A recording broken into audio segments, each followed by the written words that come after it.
I moved into a shared house on the outskirts of Oregon in late autumn. The area was nearly an hour's drive from downtown. It was surrounded mostly by pine forests and long stretches of road with very little traffic. At night, there was almost no light from nearby residential areas. I rented the room through a housing management app. The entire process, from signing the contract and making the payment to receiving the door code, was automated. I never met the landlord in person. The only thing I received was an instruction message with an access code sent through the system. The house was not new, but it was kept clean and organized. Inside, several private rooms were arranged along a main hallway. The kitchen and living room were shared spaces. Cameras were installed at the entrance, in the hallway, and in the kitchen. The door lock system used a separate electronic code for each tenant. Every entry and exit was recorded in the app, including the time and the access code used. The landlord explained that this was meant to ensure security and prevent disputes between tenants. I accepted that without suspicion. Compared to other places I had lived in, this system even gave me a clearer sense of control. The other tenants in the house kept different schedules. Some worked during the day, some worked night shifts, and some stayed only for a short period before leaving. I rarely met them face to face. Most of the time, I only heard doors closing, brief footsteps in the hallway, or saw someone pass through the kitchen for a moment. There was no meaningful social interaction. There were no conflicts or signs of tension among the people living there. Each person seemed to exist within a separate schedule. My room was a small one on the ground floor, near the end of the hallway. Inside, there was only a bed, a work desk, and a wardrobe. The window looked out toward the backyard, where several tall trees blocked most of the streetlight. At first, life there was stable. I went to work during the day, came home in the evening, ate, then stayed in my room to work or rest. Nothing remarkable happened in the shared areas. The house was very quiet. The only sounds were the heating system running, and occasionally, the wind moving through the forest behind the house. The hallway lights turned on and off automatically through motion sensors, leaving the space in a constant state of half-light and shadow. During the first few days, all the data in the app matched perfectly. The door logs, camera records, and daily routines showed no inconsistencies. There were no signs of intrusion or any unusual activity. I began to see the house as a safe and stable living environment, one where everything was controlled by systems rather than by people. The place gave me a clear sense of order, almost as if there was no room for randomness to interfere. In the beginning, I had no reason to suspect anything about what was happening inside that house. About a week after I moved in, very small inconsistencies began appearing in the kitchen. At first, they were unclear details, a glass placed a few centimeters away from where I remembered leaving it, a food container in the refrigerator that seemed to have been opened and closed without my memory of using it. There were no clear signs that these were intentional actions, nor any evidence strong enough to confirm simple mistakes. I told myself I might have forgotten, or another tenant might have used the shared space. In a shared house, this was not unusual. However, one tenant on the upper floor began posting in the group chat. They mentioned hearing the refrigerator door opening at night, when everyone was supposed to be asleep and the lights were off. No one responded clearly. The conversation quickly fell silent. These incidents always occurred late at night, between after midnight and around 2 a.m., a period when the entire house was almost completely inactive. No one reported clear footsteps, no heavy sounds such as doors closing or objects being moved. Only indirect signs that something had interacted with objects in the kitchen. I started paying closer attention to the kitchen area. Before going to bed, I tried to memorize the exact positions of items. The next morning, some details would still be slightly different. I checked the hallway and kitchen camera system. There was no footage of anyone entering or leaving outside the registered schedule. The electronic lock system did not record any new access codes. All system data indicated there had been no intrusion from outside, yet the actual physical state of the environment did not fully match what the system and records suggested. I began to realize this was not an isolated event. The small changes had a pattern of repetition, not large enough to be classified as a break-in, but sufficient to suggest that something was interfering with the shared living space. At this stage, no one had identified the cause. There was no direct evidence of an outsider, only a persistent mismatch between system data and the lived experience of the tenants in the house. After multiple scattered reports of objects being displaced, the tenant on the upper floor requested a full inspection of the house. We began systematically checking every area. Kitchen cabinets, living room, hallway, and private rooms were inspected one by one. There were no signs of forced entry, no scratches, no physical evidence suggesting external intrusion. The landlord was contacted through the management app. Their response was brief. The system had not recorded any abnormal access. All door codes still belonged to the registered tenants. However, when the kitchen details were cross-checked again, some inconsistencies began to show repetition. Certain objects were not only displaced but rearranged into a specific order. Glasses were aligned more neatly than before. Items inside cabinets were grouped in a more structured way. No one in the house admitted to doing this. A notable point emerged when the kitchen camera footage was reviewed again. There was a small blind spot near the dining table area. This angle did not capture the entire working space. It created a visual gap in the surveillance coverage. The tenant on the upper floor began documenting the exact position of each item before going to sleep. I also started observing in the same way. Every night, we checked object placement and took photos for comparison. In the following days, the discrepancies continued. However, there was still no direct visual evidence of anyone performing these actions. The camera did not record any clear movement during the time window when the changes occurred. The situation shifted into a conflict of perception. System data indicated no intrusion. Physical observation indicated a structured intervention in the living space. No one could determine whether this was a technical malfunction, another tenant's behavior, or an external factor not being recorded. Tension in the house increased, but it had not reached panic levels. People began to stay silent more often and observe each other instead of communicating.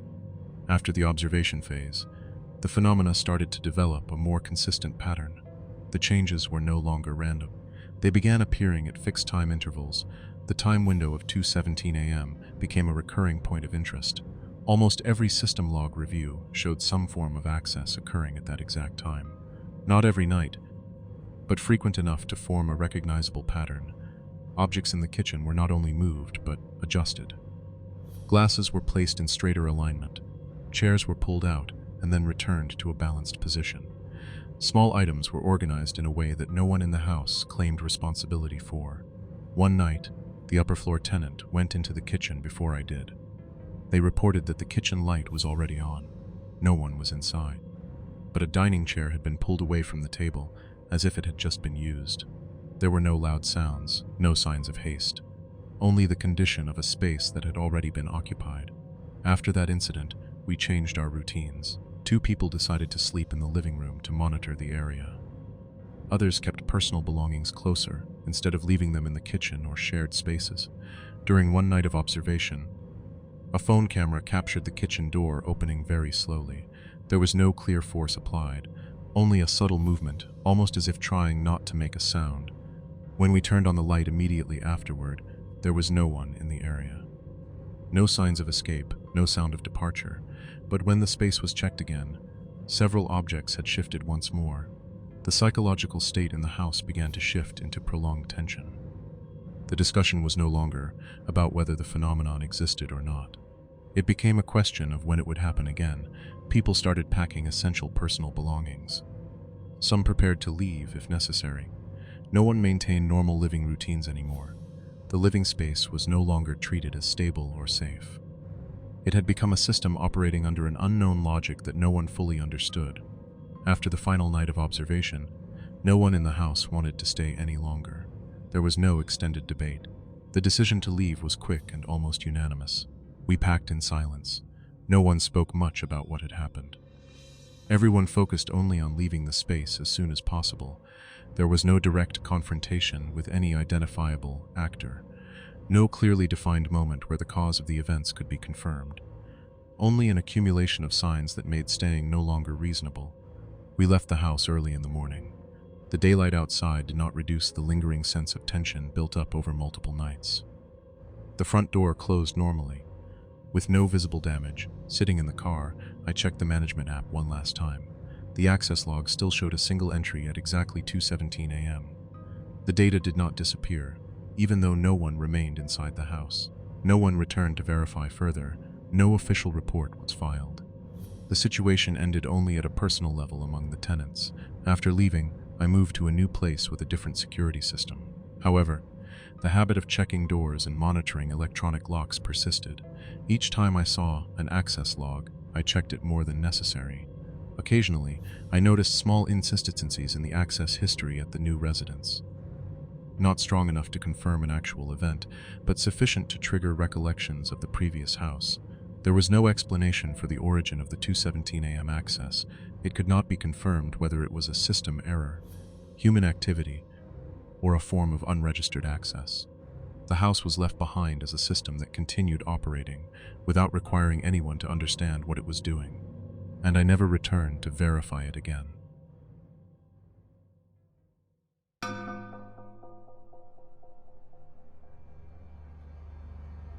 I've always believed that the grind of big city life can wear a person down faster than any disease.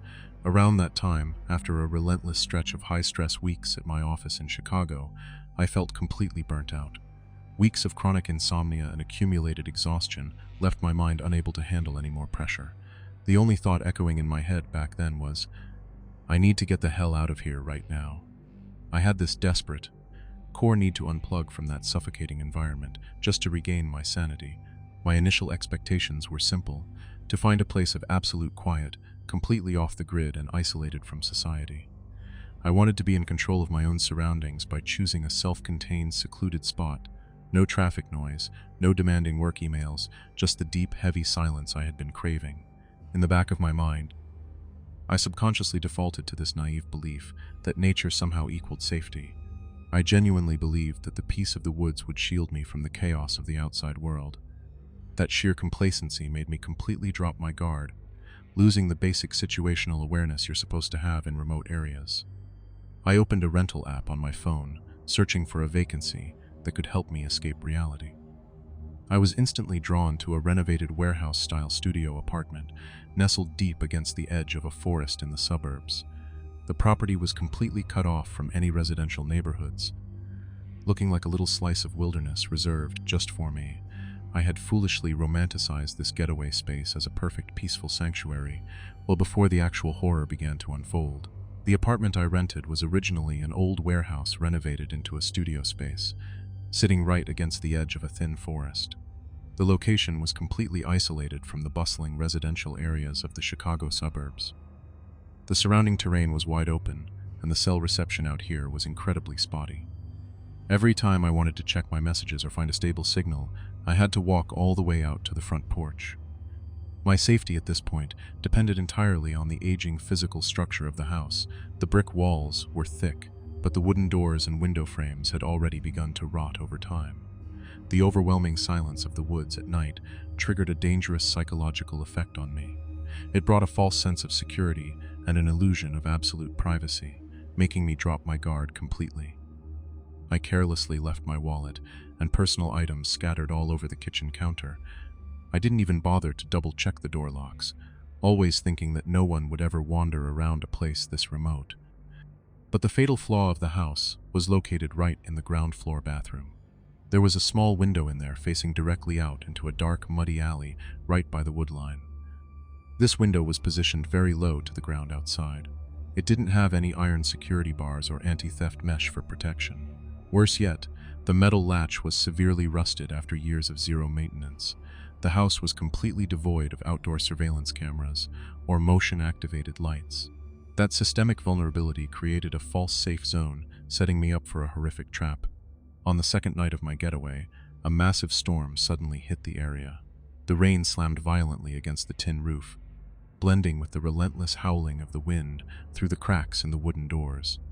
It was around 11 p.m., and I was sitting alone in the living room drinking tea when the sound cut through the dark. 3 rapid, yet polite knocks suddenly rang out between the crashes of thunder. Startled, I walked slowly over to the door and looked through the peephole to check outside. Through the small glass lens, I saw a man dressed in hiking gear standing in the pouring rain, completely drenched. His face looked visibly anxious and exhausted, and he was holding a torn paper map in his hands. He spoke in a very soft, polite voice, explaining his situation through the closed door. "I'm so sorry to bother you at this hour, but my car broke down about a mile back and my phone is completely dead. Is there any way I could just shelter here until the storm passes? His rugged appearance and gentle demeanor instantly triggered my sense of empathy. I told myself, it's dangerous out there in a storm like this. Sending him away would be incredibly cruel. I decided to unlock the deadbolt and let him step inside the house.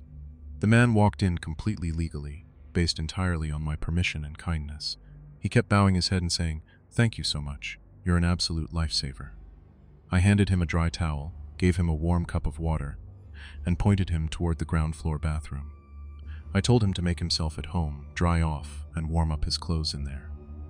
This was the perfect window for him to quietly observe and map out the entire layout of the house. While alone in the bathroom, he set his plan for an indirect intrusion into motion. Using his fingers, he quietly pried open and unlatched the rusted window facing the dark alley. About 15 minutes later, he stepped back out into the living room looking a bit more alert. He held up his phone and said politely, "Good news, my phone finally caught a weak signal. My friend is driving up to pick me up by the main road, so I'll get out of your hair." He said goodbye and quickly stepped back out into the pitch-black, pouring rain. He left, leaving me with a warm sense of comfort, thinking I had just done a genuinely good deed. Right after the front door clicked shut, that man didn't head out toward the main road like he said he would. Instead, he quietly turned around and slipped into the dark alley hidden right behind the bathroom. He had mapped out my entire routine after just those few brief minutes of being let inside. He knew exactly that I would keep sitting in the living room watching TV, and that the howling storm outside would drown out any noise he made, waiting until midnight. When the surroundings were completely swallowed by the roar of the storm, he put his physical intrusion plan into action. He approached the bathroom window that he had secretly unlatched earlier. He gently pushed the glass open and skillfully climbed inside without making a single sound. At that moment, I was still sitting completely still on the living room sofa, focused on a TV show. My ears suddenly caught a very faint clicking noise, like hard plastic bumping against something, coming from the back of the house. Due to cognitive bias and sheer complacency, I completely misinterpreted this unusual warning sign. I told myself it was definitely just a dry tree branch being blown against the exterior wall by the storm. I stood up and walked slowly into the bathroom to grab a clean towel to dry my hair. But the second I stepped over the threshold, my entire body froze at an incredibly bizarre sight. The white plastic shower curtain that I had pulled completely straight was now bunched up and shoved to one side of the wall. Under the dim fluorescent light, large, slimy, muddy streaks appeared on the white tiled floor, stretching from the windowsill straight into a dark corner. My survival instinct instantly screamed that this private space had been completely breached and compromised by a stranger. That naked truth completely shattered any remaining illusion of safety and peace I had felt up until now. My heart pounded all the way up to my throat, my entire body locking up as I stared at the muddy tracks that were still steaming with moisture.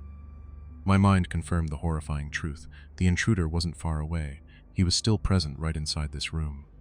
Shaking, I reached for the heavy-duty flashlight on the cabinet shelf, trying not to make a single sound. I turned the light on slowly, the powerful beam sweeping through the dark corners of the bathroom, but there was no sign of anyone. Just as I was about to turn and run, the beam accidentally hit the large mirror hanging right above the sink. Through the reflection in the glass, I stared in horror at the narrow gap behind the front-loading washing machine. The polite man from earlier hadn't hidden behind the plastic curtain like I assumed. He was curled up, knees to his chest, squeezing his gaunt body into the dark crevice between the washing machine and the wooden wall. In his hand, he was clutching a sharp, black-handled kitchen knife, the exact knife I had left on the living room table earlier. Through the mirror, his eyes were wide open, staring straight into mine with a twisted, cold, and utterly ruthless grin. The psychological shock was so massive that my legs gave out, realizing I was a hair's breadth away from death. I let out a deafening scream, hurled the heavy flashlight at him, and bolted for the front door with every ounce of strength I had left. I slammed through the door into the pouring rain, threw myself into my car, locked all the doors, and held down the horn continuously. I sat curled up in the car, my eyes glued to the front door, until the flashing lights of local police cruisers finally appeared at dawn. The police swept the scene, collected fingerprints, and confirmed that the man matched a dangerous wanted fugitive. His file showed an identical M.O., specializing in faking distress during storms to target naive homeowners. However, authorities haven't been able to capture him because he had quickly vanished into the deep woods right after I fled. The story ends, but the danger is still very much alive, as that killer is still out there, roaming free under a new identity. The trauma left in the wake of that horrific night has completely shattered any sense of safety I ever had. I've been forced to completely alter my behavior, becoming hyper-vigilant and checking the locks over and over before going to sleep. Every time I hear a tiny noise at night, the image of those unblinking eyes behind the washing machine comes back to hijack my mind. That romantic, renovated warehouse studio has been completely redefined as a terrifying danger zone, a breached space I will never dare to step foot in again.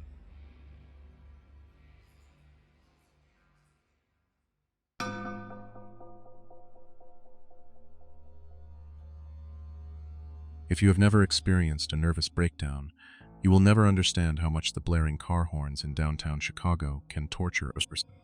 For 3 consecutive months, my life in that apartment on Loop Street suddenly spiraled into a dark vortex with no way out.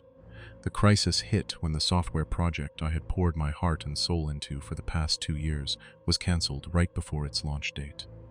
As a remote programmer, I was used to locking myself inside 4 walls with a computer screen for 14 hours a day, but the long accumulated loneliness, combined with that fateful disappointment, plunged me into a deep abyss of sleepless, wide-awake nights. Every night at 2 in the morning, my heart would race as if it wanted to burst out of my chest for no specific reason at all.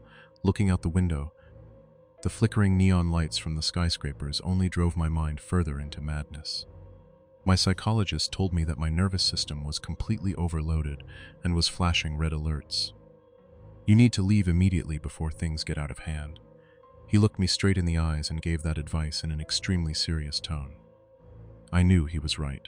I needed a space of absolute silence, a place where I didn't have to hear ambulance sirens, neighbors arguing, or the pressure of the city's frantic pace. My sole purpose at that time was simply to find an isolated house in the countryside to rebalance my life. I didn't need luxury.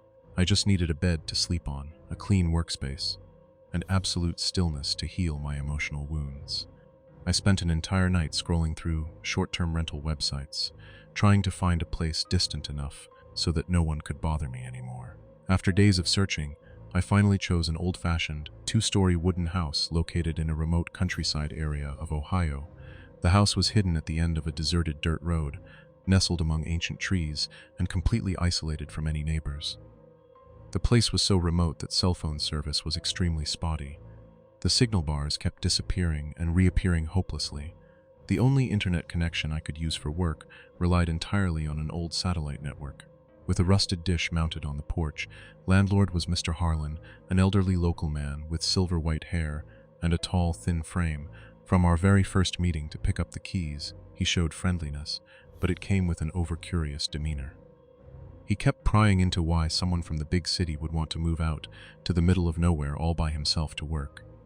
While showing me around the kitchen, Mr. Harlan's footsteps abruptly stopped near a corner of the room. He pointed down to a thick wooden cellar door on the floor, which was tightly wrapped in multiple coils of rusted iron chains and secured with a large padlock. "Never, under any circumstances, open that door, young man." He looked straight into my eyes, his voice suddenly dropping into a solemn gravity. He explained that the foundation beneath the cellar was suffering from severe subsidence, and deep groundwater flooded it, making it very dangerous. I nodded in agreement immediately, as I had no desire to explore an old cellar anyway. As the first few days passed, I truly felt that this place was like a safe haven, ideal for my recovery. The absolute silence of the countryside at night enveloped the entire space, giving me a perceived sense of peace after a long streak of crisis. However, that brief peace began to fracture as Mr. Harlan started appearing around the house with increasing frequency. Every other day, he would suddenly show up in the front yard without calling or texting me in advance. Sometimes he claimed he needed to check the main valve of the outdoor heating system. Other times, he said, a package had been misdelivered and he was just bringing it over. "Are you adjusting well to the quiet out here? Do you need any help with anything?" Once he stood right next to my office window and asked with a strained smile, his eyes constantly scanning the inside of the house. His unannounced presence and overly forced excuses began to make me feel a vague violation of my privacy. Moving into the second night, the absolute stillness of the countryside suddenly turned into a suffocating pressure, crushing my chest. Right at 3 a.m, as I lay awake in bed, a series of unusual sounds abruptly echoed from the cellar beneath the kitchen. It was a faint but sharp scratching of claws, as if someone were repeatedly scraping fingernails against the wooden surface beneath the chain-locked door. Right after that prolonged scratching came the sound of heavy, slow footsteps, pacing frantically back and forth directly underground. That muffled thudding was so distinct that I could feel the slight vibration transmitting through the floorboards right beneath my feet. I sat straight up in the dark, cold sweat breaking out across my palms as I tried to reassure myself with the most logical explanations. It must just be a pack of large rats, or a wild raccoon that wandered in to shelter through some gap. I whispered to myself to banish the fear, but deep down I knew wild animals never behaved that way. The acoustic traces appeared with increasing regularity and precision at a fixed hour over the following nights. That mechanical repetition caused my suspicion and a latent sense of being monitored to surge to a breaking point. My suspicion turned into genuine dread when I discovered subtle changes inside the house. Each afternoon, I forced myself to go outside for about a 30-minute walk around the tree line to breathe some fresh air. But upon returning, I noticed that a few items in the living room were no longer in their original positions.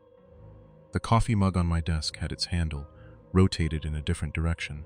The journal I kept on the TV stand seemed to have been flipped open, as the edge of the page was slightly curled compared to when I left. I wondered if my paranoia was flaring up again. "You're being too sensitive, it's just your forgetfulness." I tried telling myself that to chase a false sense of peace. However, a strange scent began to emerge and waft up from the cracks in the wooden floor directly above the cellar. It wasn't the musty odor of flooded groundwater from subsidence like Mr. Harlan had claimed. It was a combined scent of confinement, the smell of old clothes left long in a closed closet, and a faint hint of human sweat. That scent grew thicker after each night, like a reminder that something was existing right beneath my feet. By the 5th day, the accumulated curiosity and suspicion completely defeated my rationality. After making sure Mr. Harlan had left in the afternoon, I turned on my phone flashlight and stepped into the kitchen. I knelt flat on the floor, pressing my face close to the thick wooden cellar door wrapped in iron chains. My heart pounded wildly as I found a tiny crack right next to the edge of the cellar door hinge. I took a deep breath, pressed my eye against the crack, and clicked the button to cast a sharp beam of flashlight down below. The space underneath was completely dry, without a single drop of groundwater or any sign of subsidence. Instead, my flashlight shone directly onto a pitch-black, high-tech device mounted on a ceiling beam. It was a modern surveillance camera, with a small red LED light blinking steadily in the dark. My body froze completely when I heard a tiny mechanical motor sound break the silence. The lens of that camera suddenly began to slowly rotate its scanning angle from the ground upward. It stopped precisely and pointed directly at where my eye was looking through the cellar door crack. The person on the other end was staring right at me at this very moment. Trembling, I shifted the flashlight beam to the wider space behind the surveillance camera. My entire consciousness completely collapsed at the sight that unfolded before my eyes. Beneath the ground were countless old clothes for both adults and children hanging everywhere, densely hooked across the wooden beams. There were jackets, tiny doll shoes, and even student backpacks covered in dirt. This place wasn't an abandoned cellar. It was a trophy room of a twisted predator. I recoiled backward, falling into a sitting position on the kitchen floor, my breath catching and my throat choking with horror. The velvet curtain of a peaceful escape to heal my emotional wounds was completely shattered. I was sharing a roof with a monster, and my entire life had been recorded without missing a single second. My survival instincts surged violently, completely overwhelming my fear and nervous breakdown. I rushed into the bedroom, not daring to turn on the lights, using only the phone screen light to snatch up my most important belongings. Passport, wallet, work laptop, and car keys were hurriedly stuffed into the backpack on the bed. I had to leave this dead house immediately, tonight, before it was too late. I clenched the car keys tightly in my sweat-drenched palm and dashed straight for the main door. The Ohio countryside night was pitch black, with only the dim beam from my phone flashlight guiding my way across the deserted yard. I ran up to my rental car, my hands trembling violently as I jammed the key into the ignition. But the car wouldn't budge, its chassis sitting abnormally low to the ground. I shone the flashlight downward, and my entire body instantly froze in sheer horror. All 4 tires had been slashed to ribbons with razor-sharp blade strokes, exposing the bare metal rims under the light. Right at the exact moment despair consumed my mind, the phone screen in my hand suddenly lit up. A text message alert rang out, shattering the absolute stillness of the night. It was a text message sent from the landlord, Mr. Harlan's phone number. The camera angle from the cellar is never as good as the one from the hidden camera in your bedroom. My chest tightened, unable to draw a single breath of air as I read the next line below.